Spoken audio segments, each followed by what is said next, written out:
Hey bafethu ugwenywe i5 years uJulius Malema iEFF leader for elatyala lakhe lokudubula esidlangalaleni.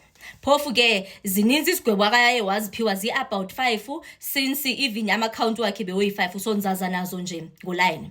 Ugwenywe i5 years for ucount 1. Wagwenywa i2 years for ucount 2. For ucount 3, 4 and 5 wagwenywa amafine wama-20,000. Xa efeyila ukubhatala ama-20,000 then uzaseva ama-6 months jail time. But yavela into ethi angakwazi into yoba awaseve ngexesha eliyi-1 lama-sentences wakhe. Does this mean uMalema is gonna go to jail? No, not yet. We cannot confirm because beseke ithethile into yoba uzawu-aphila, so sizayiva ke ngokwapha ekuaphileni kwakhe uba ithini icase yakhona sizayilandelela. In fact, in case abakhona nje bebengayibukelanga, let me give you just i-background bakwenzekeni namhlanje. Hayi bafikile nje court, xa befike court umnikazi court ibhulweli la ebelisentensa kuMalema hayi la busy li-racist lona ne la busy ke la basichazela nje into yoba in as much as le case kubonakala ingathi it dragged for too long, yona ayikho njalo because xa bengacheka nje amaxesha abaye bawaspenda bedibana in person ecourt naye i-accused uMalema including it didn't take that long. Yona wabuya wathi okay uzoqala ngendlela i-defense yazidefenda ngakhona, watsho nje phansi kuba bebesitshilo ke mos istate besesigane for 15 years, yatsho nje istate sesaveza into ezifana no-1 no-2 no-3 after then wangena kwistate ke after istate sesathi sifuna o-1 no-2 no-3 zakhona nje izinto akazithethayo and indlela bekethetha ngayo you would be confused into yoba usibekaphi. Ngithetha ngento asekuseni ke ngoku into yoba usibekaphi ibe uzothini because namhlanje bekencuma and usually ayo ncumancumayo lwana but namhlanje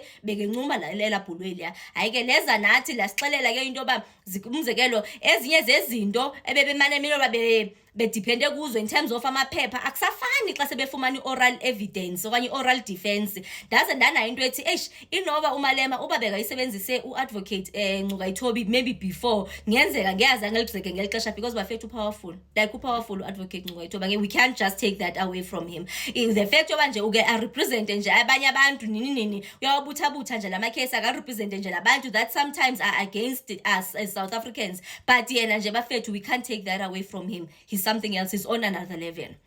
Ayike watsho nje wathini then wazongena ba so i-defense yathi 1 2 3 after istate sesathi 1 2 3 ukuthi istate vele was gunning for 15 years for uJulius Malema. Ayike weza naye like they took time baze bana kwi-tea break babuya then xa kebuya ke kulapho nje waba nawo amagama ba in as much as noba uMalema efeel into yoba istate siye bit unfair kuye ngendlela baqhuba ngayo, he should take it to note into yoba he's a leader and because he's a leader ezinye ze-supporters ze-fans ze-following zakhe zizonyathela ezinyathelweni zakhe kwathini then nje kuthe xa egqibile hayi wangena emxholweni lapho walahla khona wabeka khona izigwebo zakhe kuba umgweba ntoni uJulius Malema phofu sisazi into yoba uzawu-aphila. So I just thought I should give you yonke leyo nto nje uba ii-proceedings zakhona ziqhube njani then ke ngoku ivideo yakhona ndidicide uba ndizayi-athatsha eyona video eyinto eyenzeka because kwabonakala uMalema ekhipha isibham edubula emoyeni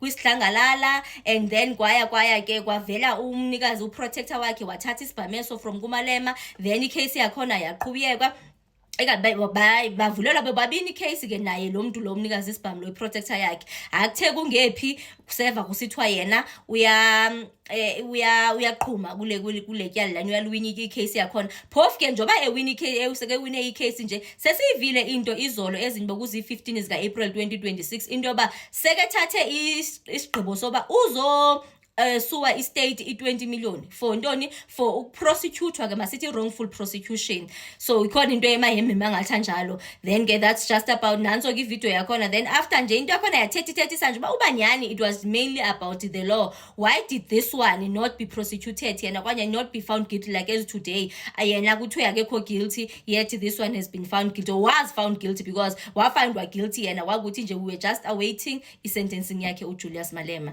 So nje yona there's a mixture of these things because gone like izothini na where you xa uhalela ukuba honest and ungumuntu ubuyilandela le case lena ne kukhona apho ubuzathi xa uhleli khona ufika uba naye uMalema uye waba ne-arrogance nyana, because you would listen to him court and I understand into yoba he had to defend himself, but just the how part nayo ubibona into yoba inako nje ukudelela nje okuthile yonke lonto leyo nendlela beke baphendula ngayo nje ecourt, even the time ethathe witness stand yena self.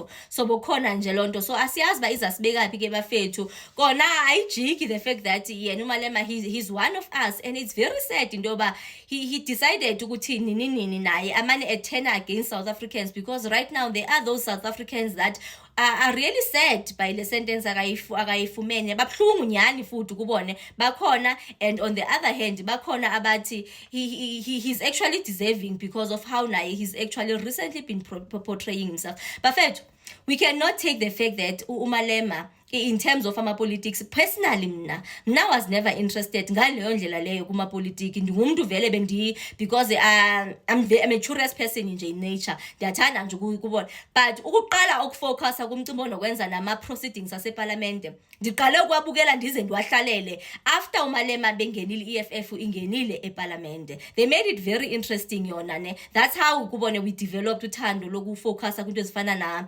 ne proceedings aseparlamente, though ke from time to time because of nale arrogance yakhe noMalema. I would sometimes be a bit kubone, I would dislike just how sithi busy ngento nje serious benze yonke lonto yabo yokufeketha nini sebeyadonswa ngama overall sebeyagxothwa eparlament. I'm like, but come on, we still needed their input ukuthi ba oppose certain things, but ngoku sebegxothiwe so bona nje iEFF yiyo yenye into eyenza ba youth ibe involved kwinto efana nama politics. It's just that along the lines I think we will realize the potential that he had, of which with him it's very sad ukuthi he had so much ahead of him. uMalema could have been the next president. Yona it could have been kubone something that in the near future besizay witness as South Africans. Cha waba ne mistake yokuthi inyoba as appreciate okanye azibona ngathi uappreciatewa ngaphandle, outside the borders of South Africa. Ifocus yakhe wayifaka ngaphandle more than abantu that could have actually voted for him. And kona wanayo into ethi ufuna unity amongst Africans yonke lonto le, but uyifuna njani le unity amongst Africans kwathina singekalungise yethu indlu kanye we are not fully united. So awukwazi kulahlaza aba basekhenu, charity begins at home. Ulahlaza aba basekhenu banyaxaze, then ulindele into baba ngaphandle, because they were not going to vote for you. Even nangoku bafethu I still feel into ba had it been uba uMalema he remained what he was when he started kuma politics, bafethu right now ibivalue South Africa. It goes without saying. Right now, uMalema, he had remained what he used to be. He had remained being the for the people of South Africa. But Ibi value South Africa, but because ngoku naye uye was portrayed to be what he is now. Sesengathi nje ngakhona umuntu ongamane emhlebela into bafethu songathi ungabuyisa nje inyawo, because bafethu siyadingana. Like kona siyadingana kona ithe like ukubone xa ibekwa le sentence ukubone beyichiwo bafethu kona kumnandanga man, like akumnandanga, but ke it is what it is. And because sizawulandela nje siva uba imicimbi onokwenza nama appeal usibekaphi. But in your instance it cannot be said that you are not accountable due to the position you find yourself in. You are accountable to members or citizens of this country, to your followers, to the youth. And that accountability stems from your position. And that is where I'm going to end this. You may please stand up. Not the court only. Sorry. Maybe I should be clear. Okay. Sorry for that. All right. After careful consideration, and I can show you I have done so, free of any interference, this judgment or sentence is the sentence of this court and this court alone.